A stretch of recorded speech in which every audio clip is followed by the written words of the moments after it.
ಭಾಗ 12. ಗುಣಸ್ಥಾನಗಳು ಭಾಗ 12. ಶ್ರೀ ಋಷಭನಾಥರಿಂದ ವರ್ಧಮಾನರವರೆಗೆ 24 ತೀರ್ಥಂಕರರಿಗೆ ಜಯವಾಗಲಿ. ನನ್ನ ಸಮಸ್ತ ಗುರುಗಳಿಗೆ ಜಯವಾಗಲಿ. ಪ್ರಶ್ನೆ 184. 15 ಯೋಗಗಳಲ್ಲಿ ಎಷ್ಟು ಗುಣಸ್ಥಾನಗಳು ಇರುತ್ತವೆ? ಉತ್ತರ: ಸಂದೃಷ್ಟಿಯನ್ನು ನೋಡಿಕೊಳ್ಳಿ, ಕ್ರಮ ಸಂಖ್ಯೆ ನೋಡಿಕೊಳ್ಳ್ರಿ, ಹೆಸರುಗಳು ನೋಡಿಕೊಳ್ಳಿರಿ, ಗುಣಸ್ಥಾನಗಳು ನೋಡಿಕೊಳ್ಳ್ರಿ. ಮನೋಯೋಗ, ವಚನಯೋಗ, ಕಾಯಯೋಗ ಇವುಗಳ ವಿಸ್ತಾರವಾಗಿ ಇದು 15 ಆಗ್ತವೆ. ಪ್ರಾರಂಭ. 1. ಸತ್ಯ ಮನೋಯೋಗ 1ನೇ ಗುಣಸ್ಥಾನದಿಂದ 13ನೇ ಗುಣಸ್ಥಾನದವರೆಗೆ ಇರುತ್ತದೆ. 2. ಅಸತ್ಯ ಮನೋಯೋಗ 1ರಿಂದ 12ನೇ ಗುಣಸ್ಥಾನದವರೆಗೆ ಇರುತ್ತದೆ. 3. ಉಭಯ ಮನೋಯೋಗ 1ರಿಂದ 12ನೇ ಗುಣಸ್ಥಾನದವರೆಗೆ ಇರುತ್ತದೆ. 4. ಅನುಭಯ ಮನೋಯೋಗ 1ರಿಂದ 13ನೇ ಗುಣಸ್ಥಾನದವರೆಗೆ ಇರುತ್ತದೆ. 5. ಸತ್ಯವಚನ ಯೋಗ 1ರಿಂದ 13ನೇ ಗುಣಸ್ಥಾನದವರೆಗೆ ಇರುತ್ತದೆ. 6. ಅಸತ್ಯವಚನ ಯೋಗ 1ರಿಂದ 12ನೇ ಗುಣಸ್ಥಾನದವರೆಗೆ ಇರುತ್ತದೆ. 7. ಉಭಯವಚನ ಯೋಗ 1ರಿಂದ 12ನೇ ಗುಣಸ್ಥಾನದವರೆಗೆ ಇರುತ್ತದೆ. 8. ಅನುಭಯ ವಚನ ಯೋಗ 1ರಿಂದ 13ನೇ ಗುಣಸ್ಥಾನದವರೆಗೆ ಇರುತ್ತದೆ. 9. ಔದಾರಿಕ ಕಾಯಯೋಗ 1ರಿಂದ 13ನೇ ಗುಣಸ್ಥಾನದವರೆಗೆ ಇರುತ್ತದೆ. 10. ಔದಾರಿಕ ಮಿಶ್ರ ಕಾಯಯೋಗ 1, 2, 4, 13 ಗುಣಸ್ಥಾನ ಅಂದರೆ 4 ಗುಣಸ್ಥಾನಗಳಲ್ಲಿ ಇರ್ತದೆ. ಅಂತಂದರೆ ಔದಾರಿಕ ಶರೀರ ಪ್ರಾರಂಭ ಆಗಬೇಕಿದ್ರೆ ಕಾರ್ಮಾಣು ಶರೀರ ಮತ್ತು ಔದಾರಿಕ ಮಿಶ್ರದಿಂದ ಆಗುವಂಥದ್ದು 1ನೇ ಗುಣಸ್ಥಾನ, 2ನೇ ಗುಣಸ್ಥಾನ, 4ನೇ ಗುಣಸ್ಥಾನ. ಯಾಕೆಂದರೆ ಇಲ್ಲಿ ಜೀವದ ಉತ್ಪತ್ತಿ ಆಗ್ತದೆ, ಆದ್ದರಿಂದ ಪರ್ಯಾಪ್ತಿ ಆಗ್ತದೆ. ಇರಲಿ. 13ನೇ ಗುಣಸ್ಥಾನದಲ್ಲಿ ಇದು ಏಕೆ ಇದೆ ಅಂತಂದರೆ ಸಮುದ್ಘಾತದ ಅಪೇಕ್ಷೆಯಿಂದ ಸ್ವಲ್ಪ ಸಮಯ ಮಾತ್ರ ಇರ್ತದೆ. ಇನ್ನು 11ನೇ ವಿಷಯ 11. ವೈಕ್ರಿಯಿಕ ಕಾಯಯೋಗ 1ರಿಂದ 4ನೇ ಗುಣಸ್ಥಾನದವರೆಗೆ. ಅಂದರೆ ವೈಕ್ರಿಯಿಕ ಕಾಯಯೋಗ ದೇವ ಮತ್ತು ನಾರಕಿಗಳಿಗೆ ಇರುತ್ತದೆ. 12. ವೈಕ್ರಿಯಿಕ ಮಿಶ್ರ ಕಾಯಯೋಗ 1, 2, 4 ಈ 3 ಗುಣಸ್ಥಾನಗಳಲ್ಲಿ ಇದು ಇರುತ್ತದೆ. ಏಕೆಂದರೆ ಈ 3 ಗುಣಸ್ಥಾನಗಳಲ್ಲಿ ಜೀವದ ಪರ್ಯಾಪ್ತಿ ಉತ್ಪತ್ತಿ ಆಗ್ತದೆ. ಆದ್ದರಿಂದ 13. ಆಹಾರಕ ಕಾಯಯೋಗ 6ನೇ ಗುಣಸ್ಥಾನದಲ್ಲಿ.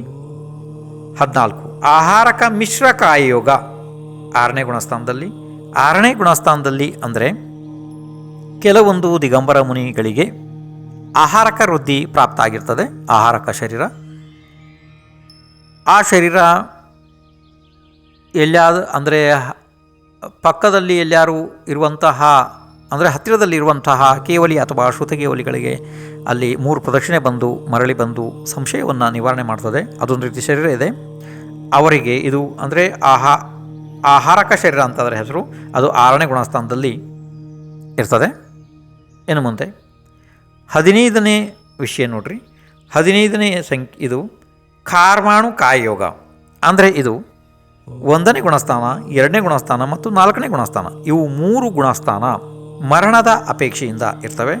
13ನೇ ಗುಣಸ್ಥಾನದಲ್ಲಿ ಇದು ಇರುವ ಕಾರಣ ಅಂತಂದರೆ ಸಮುದ್ಘಾತದ ಕಾರಣದಿಂದ ಅಲ್ಲಿ ಸ್ವಲ್ಪ ಸಮಯ ಅಷ್ಟೇ ಅದು. ಇನ್ನು ಮುಂದೆ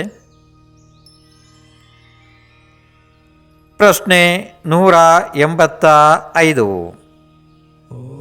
3 ವೇದಗಳಲ್ಲಿ ಯಾವ ಗುಣಸ್ಥಾನ ಇರುತ್ತದೆ? ಉತ್ತರ ಸಂದೃಷ್ಟಿಯನ್ನು ನೋಡಿಕೊಳ್ಳ್ರಿ, ಕ್ರಮ ನೋಡಿಕೊಳ್ಳ್ರಿ, ಹೆಸರು ನೋಡಿಕೊಳ್ಳ್ರಿ, ಗುಣಸ್ಥಾನಗಳು ನೋಡಿಕೊಳ್ಳ್ರಿ. 1. ಸ್ತ್ರೀ ವೇದ 1ರಿಂದ 9ನೇ ಗುಣಸ್ಥಾನದವರೆಗೆ ಇರುತ್ತದೆ. 2. ಪುರುಷ ವೇದ 1ರಿಂದ 9ನೇ ಗುಣಸ್ಥಾನದವರೆಗೆ ಇರುತ್ತದೆ. 3. ನಪುಂಸಕ ವೇದ 1ರಿಂದ 9ನೇ ಗುಣಸ್ಥಾನದವರೆಗೆ ಇರುತ್ತದೆ. ಆದರೆ ಇಲ್ಲಿ ಗೊಂದಲ ಆಗುವುದು ನಿಶ್ಚಿತ. ಹಾಗಲ್ಲ, ಸ್ವಲ್ಪ ಸಮಾಧಾನವಾಗಿ ಕೇಳ್ರಿ. ದ್ರವ್ಯವೇದ ಮತ್ತು ಭಾವವೇದ ಎಂದು 2 ಪ್ರಕಾರದ್ದು ಇದೆ. ಶರೀರದ ಅಂಗಾಂಗಗಳ ಇಂದ್ರಿಯಗಳ ರಚನೆ ಇದೆಯಲ್ಲ, ಇವು ಎಲ್ಲ ಅಂದರೆ ಶರೀರದ ಅಂಗಾಂಗಗಳ ಆಕಾರದ ರಚನೆ ಅಥವಾ ವಸ್ತುಗಳ ರಚನೆ ಏನಿದೆ, ಇದನ್ನು ದ್ರವ್ಯವೇದ ಅಂತ ಹೇಳ್ತಾರೆ. ಇನ್ನೊಂದು ಒಳಗಡೆ ಅಂತರಂಗ ಜೀವದ ಪರಿಣಾಮದಲ್ಲಿ ಭಾವವೇದ. ಇಲ್ಲಿ ಏನಾಗ್ತದೆ, ದ್ರವ್ಯವೇದದಲ್ಲಿ ಸ್ತ್ರೀವೇದ ಇದೆಯಲ್ಲ, ಇದು 5ನೇ ಗುಣಸ್ಥಾನಕ್ಕೆಯೇ ಅಂತ್ಯ ಆಗಿ ಹೋಗ್ತದೆ. ನಪುಂಸಕ ವೇದ ಕೂಡ ಹಾಗೆಯೇ. ಆದರೆ ಭಾವವೇದಗಳು ಮಾತ್ರ, ಅಂದರೆ ಭಾವ ಸ್ತ್ರೀವೇದ, ಭಾವ ಪುರುಷ ವೇದ, ಭಾವ ನಪುಂಸಕ ವೇದ, ಇದು 9ನೇ ಗುಣಸ್ಥಾನದವರೆಗೆ ಇರುತ್ತದೆ. ಇಲ್ಲಿ ಭಾವ ನಪುಂಸಕ ವೇದದ ಭಾವ ವೇದಗಳ ಕಾರಣದಿಂದ ಇಲ್ಲಿ ಈ ರೀತಿ 9ನೇ ಗುಣಸ್ಥಾನದವರೆಗೆ 3 ಕೂಡ ಹೇಳಲಾಗಿದೆ ಅಷ್ಟೇ. 6, 7 ಗುಣಸ್ಥಾನ, 8, 9 ಇವೆಲ್ಲದವಲ್ಲ, ಅಂದರೆ 6ನೇ ಗುಣಸ್ಥಾನದ ಮೇಲ್ಪಟ್ಟು ದ್ರವ್ಯದಿಂದ ಪುರುಷವೇದ ಮಾತ್ರನೇ ಇರ್ತದೆ. ಭಾವದಿಂದ ಪುರುಷವೇದ, ಸ್ತ್ರೀವೇದ, ನಪುಂಸಕ ವೇದ ಯಾವುದಾದ್ರೂ ಇರ್ಬೋದು. ಅದು 9ನೇ ಗುಣಸ್ಥಾನದವರೆಗೆ ಇರ್ತದೆ. ಆಮೇಲೆ ಅವುಗಳು ಕೂಡ ಇರುವುದಿಲ್ಲ. ಇನ್ನು ಮುಂದೆ ಪ್ರಶ್ನೆ 186. ಯಾವ ಕಷಾಯದಲ್ಲಿ ಯಾವ ಗುಣಸ್ಥಾನ ಇರುತ್ತದೆ? ಈಗ ಈ ಸಂದೃಷ್ಟಿಯಲ್ಲಿ ಕ್ರಮ ಸಂಖ್ಯೆ ನೋಡಿಕೊಳ್ಳ್ರಿ, ಹೆಸರುಗಳನ್ನು ನೋಡಿಕೊಳ್ಳಿರಿ, ಇನ್ನು ಗುಣಸ್ಥಾನಗಳನ್ನು ನೋಡಿಕೊಳ್ಳಿರಿ.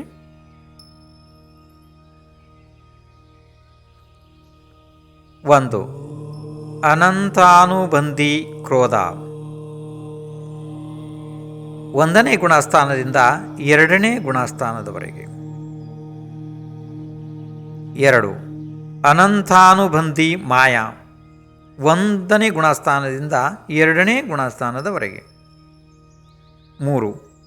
ಅನಂತಾನುಬಂಧಿ ಮಾಯಾ 1ನೇ ಗುಣಸ್ಥಾನದಿಂದ 2ನೇ ಗುಣಸ್ಥಾನದವರೆಗೆ. 4. ಅನಂತಾನುಬಂಧಿ ಲೋಭ 1ನೇ ಗುಣಸ್ಥಾನದಿಂದ 2ನೇ ಗುಣಸ್ಥಾನದವರೆಗೆ. 5. ಅಪ್ರತ್ಯಾಖ್ಯಾನಾವರಣ ಕ್ರೋಧ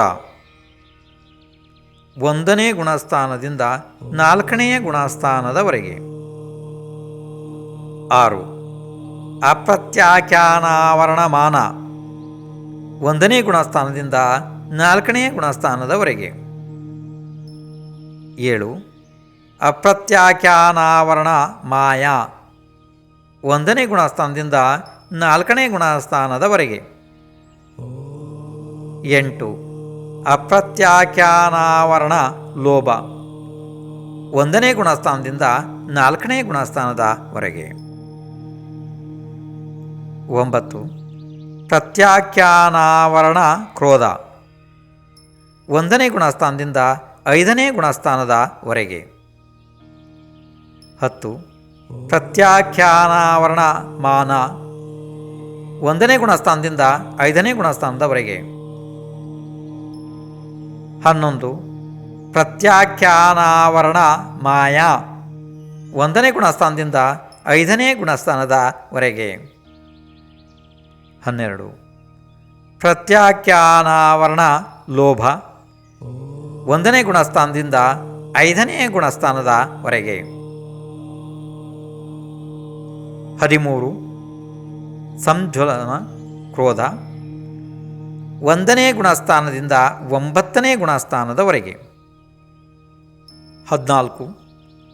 ಸಂಜ್ವಲನ ಮಾನ 1ನೇ ಗುಣಸ್ಥಾನದಿಂದ 9ನೇ ಗುಣಸ್ಥಾನದವರೆಗೆ.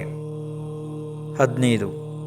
ಸಂಜ್ವಲನ ಮಾಯ ಒಂದನೇ ಗುಣಸ್ಥಾನದಿಂದ 9ನೇ ಗುಣಸ್ಥಾನದವರೆಗೆ. 16 ಸಂಜ್ವಲನ ಲೋಭ 1ನೇ ಗುಣಸ್ಥಾನದಿಂದ 10ನೇ ಗುಣಸ್ಥಾನದವರೆಗೆ. 17 ಹಾಸ್ಯ 1ನೇ ಗುಣಸ್ಥಾನದಿಂದ 8ನೇ ಗುಣಸ್ಥಾನದವರೆಗೆ. 18 ರತಿ 1ನೇ ಗುಣಸ್ಥಾನದಿಂದ 8ನೇ ಗುಣಸ್ಥಾನದವರೆಗೆ. 19 ಅರತಿ 1ನೇ ಗುಣಸ್ಥಾನದಿಂದ 8ನೇ ಗುಣಸ್ಥಾನದವರೆಗೆ. 20 ಶೋಕ 1ನೇ ಗುಣಸ್ಥಾನದಿಂದ 8ನೇ ಗುಣಸ್ಥಾನದವರೆಗೆ. 21 ಭಯ 1ನೇ ಗುಣಸ್ಥಾನದಿಂದ 8ನೇ ಗುಣಸ್ಥಾನದವರೆಗೆ. 22 ಜುಗುಪ್ಸ 1ನೇ ಗುಣಸ್ಥಾನದಿಂದ 8ನೇ ಗುಣಸ್ಥಾನದವರೆಗೆ. 23 ಸ್ತ್ರೀವೇದ 1ನೇ ಗುಣಸ್ಥಾನದಿಂದ 9ನೇ ಗುಣಸ್ಥಾನದವರೆಗೆ. 24 ಪುರುಷವೇದ 1ನೇ ಗುಣಸ್ಥಾನದಿಂದ 9ನೇ ಗುಣಸ್ಥಾನದವರೆಗೆ. 25 ನಪುಂಸಕ ವೇದ 1ನೇ ಗುಣಸ್ಥಾನದಿಂದ 9ನೇ ಗುಣಸ್ಥಾನದವರೆಗೆ ಇರುತ್ತದೆ. ಇವು ಅಂದರೆ ಯಾವ ಗುಣಸ್ಥಾನಗಳಲ್ಲಿ ಯಾವ ಯಾವ ಕಷಾಯಗಳು ಇರ್ತವೆ ಅನ್ನೋದ್ರ ಬಗ್ಗೆ ಹೇಳಿದ್ದಾಯಿತು. ಇದು 25 ಪ್ರಕಾರದ ಕಷಾಯಗಳನ್ನು ಬರೆದುಕೊಳ್ಳ್ರಿ. ಇಲ್ಲಿ ನೀವು ಇದನ್ನು ಸುಲಭವಾಗಿ ಕಷಾಯಗಳನ್ನು ಕೂಡ ನೆನ್ಪಿಟ್ಕೋಬೋದು, ಅದರ ವಿಸ್ತಾರಗಳು ಮತ್ತು ಗುಣಸ್ಥಾನಗಳನ್ನು ಕೂಡ ಈ ಸಮದೃಷ್ಟಿಯಲ್ಲಿ ಸುಲಭವಾಗಿ ತಿಳಿಯಬಹುದು. ಆದ್ದರಿಂದ ಪ್ರತಿಯೊಂದನ್ನು ಬಿಡದೇನೆ ಬರಿಬೇಕು, ಯಾವುದನ್ನು ಬಿಡಬಾರ್ದು, ಬರಿತಾ ಹೋಗ್ರಿ. ಇನ್ನು ಮುಂದೆ ಪ್ರಶ್ನೆ 187. 8 ಜ್ಞಾನಗಳಲ್ಲಿ ಯಾವ ಗುಣಸ್ಥಾನ ಇರುತ್ತದೆ? ಸಮದೃಷ್ಟಿಯನ್ನು ನೋಡಿಕೊಳ್ಳ್ರಿ. ಇಲ್ಲಿ ಕ್ರಮಾಂಕ ನೋಡಿಕೊಳ್ಳ್ರಿ, ಹೆಸರು ನೋಡಿಕೊಳ್ಳಿರಿ, ಗುಣಸ್ಥಾನಗಳು ನೋಡಿಕೊಳ್ಳ್ರಿ.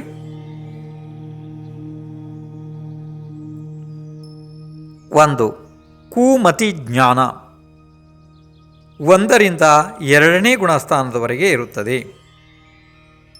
2 ಕುಶ್ರುತ ಜ್ಞಾನ 1ನೇ ಗುಣಸ್ಥಾನದಿಂದ 2ನೇ ಗುಣಸ್ಥಾನದವರೆಗೆ ಇರುತ್ತದೆ. 3 ಕು ಅವಧಿ ಜ್ಞಾನ 1ನೇ ಗುಣಸ್ಥಾನದಿಂದ 2ನೇ ಗುಣಸ್ಥಾನದವರೆಗೆ ಇರುತ್ತದೆ. 4 ಮತಿ ಜ್ಞಾನ 4ನೇ ಗುಣಸ್ಥಾನದಿಂದ 12 ಗುಣಸ್ಥಾನದವರೆಗೆ ಇರ್ತದೆ. 5 ಶ್ರುತಜ್ಞಾನ 4ನೇ ಗುಣಸ್ಥಾನದಿಂದ 12ನೇ ಗುಣಸ್ಥಾನದವರೆಗೆ ಇರುತ್ತದೆ. 6 ಅವಧಿ ಜ್ಞಾನ 4ನೇ ಗುಣಸ್ಥಾನದಿಂದ 12ನೇ ಗುಣಸ್ಥಾನದವರೆಗೂ ಇರುತ್ತದೆ. 7 ಮನಃ ಪರ್ಯಾಯ ಜ್ಞಾನ 6ನೇ ಗುಣಸ್ಥಾನದಿಂದ 12ನೇ ಗುಣಸ್ಥಾನದವರೆಗೆ ಇರುತ್ತದೆ. 8 ಕೇವಲ ಜ್ಞಾನ, ಇದು 13 ಗುಣಸ್ಥಾನ ಮತ್ತು 14 ಗುಣಸ್ಥಾನದಲ್ಲಿ ಇರುತ್ತದೆ. ಅಲ್ಲಿ ಆ ಕಡೆ ಸಿದ್ಧ ಭಗವಾನರು ಅಂತ ಬರೆದಿದೆಯಲ್ಲ, ಅದು ಇದಕ್ಕೆ ಸಂಬಂಧಿತ ವಿಷಯ ಅಲ್ಲ.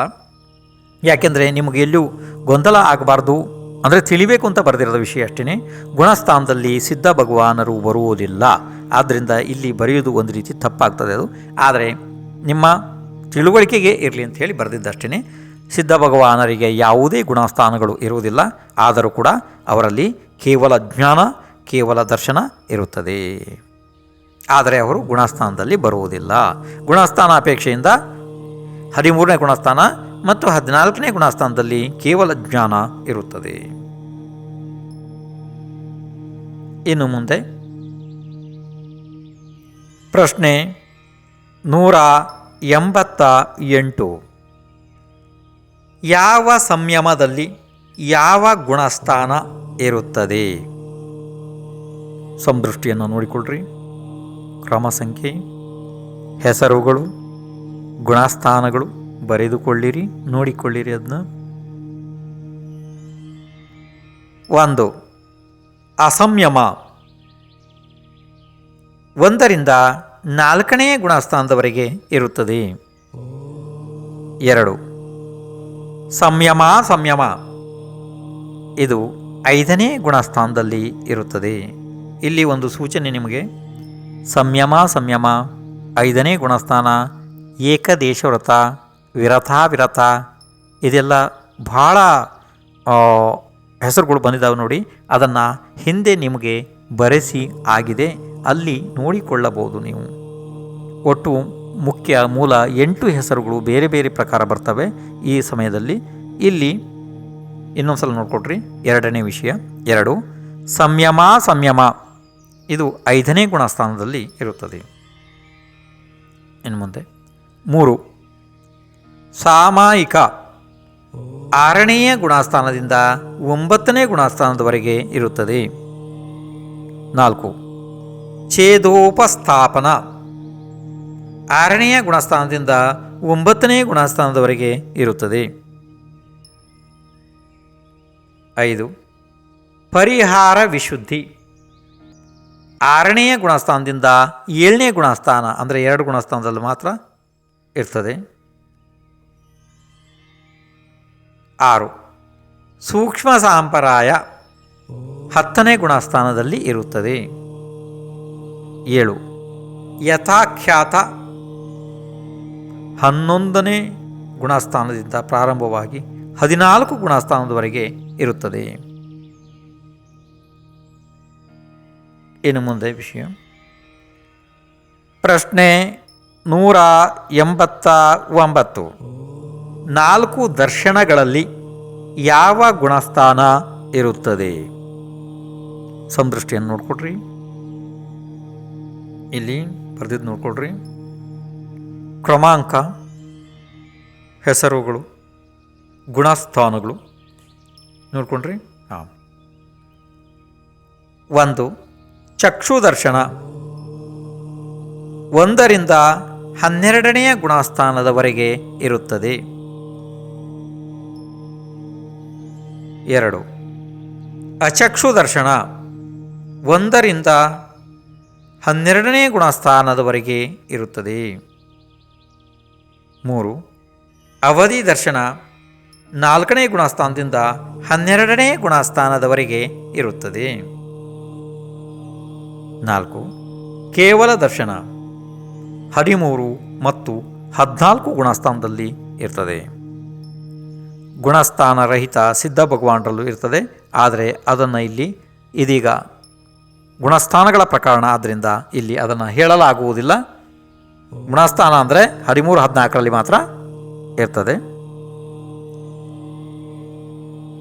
ಇನ್ನು ಮುಂದೆ ಅದನ್ನು ನೀವು ತಿಳಿತಾ ಹೋಗಬೇಕು. ಯಾವಾಗಲೂ ಕೂಡ ಇಲ್ಲಿ ಗುಣಸ್ಥಾನದ ವಿಷಯ ಬಂದಾಗ ಗುಣಸ್ಥಾನದ್ದೇ ಹೇಳಲಾಗ್ತದೆ. ಸಿದ್ಧ ಭಗವಾನರು ಗುಣಸ್ಥಾನದಲ್ಲಿ ಬರುವುದಿಲ್ಲ, ಆದ್ದರಿಂದ ಅವರನ್ನು ಗುಣಸ್ಥಾನಗಳಲ್ಲಿ ತೆಗೆದುಕೊಳ್ಳಲು ಬರುವುದಿಲ್ಲ. ಅವರಿಗೂ ಕೂಡ ಕೇವಲ ಜ್ಞಾನ, ಕೇವಲ ದರ್ಶನ ಇದೆಲ್ಲ ಇರುತ್ತದೆ. ಅದನ್ನು ನೀವು ಹಾಗೆ ತಿಳಿತಾ ಹೋಗಬೇಕಷ್ಟೇ. ಪದೇ ಪದೇ ಅದನ್ನು ನಾವು ಹೇಳೋದಕ್ಕೆ ಬರುವುದಿಲ್ಲ. ಸಾಕಷ್ಟು ಸಮಯಗಳಲ್ಲಿ ಹೀಗೆ ಆಗ್ತದೆ. ಅದನ್ನು ಅಲ್ಲಿ ಯಾವ ಅಪೇಕ್ಷೆಯಿಂದ ಏನನ್ನು ಹೇಳುತ್ತಿದ್ದಾರೆ ಎನ್ನುವುದನ್ನು ತಾವು ತಿಳಿದುಕೊಂಡು ಆಯಾ ರೀತಿಯೇ ಮಾಡಬೇಕಾಗ್ತದೆ. ಯಾಕೆಂದರೆ ಇಲ್ಲಿ ಯಾವುದೋ ಒಂದು ವಿಷಯ ಬರ್ತಿರುತ್ತೆ, ಆ ಅಪೇಕ್ಷೆಯನ್ನು ನೀವು ಬಹಳ ಗಮನ ಇಟ್ಟು ನೋಡಬೇಕು. ಯಾವ ಅಪೇಕ್ಷೆಯಿಂದ ಇದನ್ನು ಹೇಳುತ್ತಿದ್ದಾರೆ ಎನ್ನುವುದರ ಬಗ್ಗೆ ನಿಮಗೆ ಪೂರ್ಣ ಲಕ್ಷ್ಯ ಇರಬೇಕು. ಇಲ್ಲಾಂದರೆ ಇದು ಭಾಳ ಗೊಂದಲಕ್ಕೆ ಕಾರಣ ಆಗ್ಬೋದು.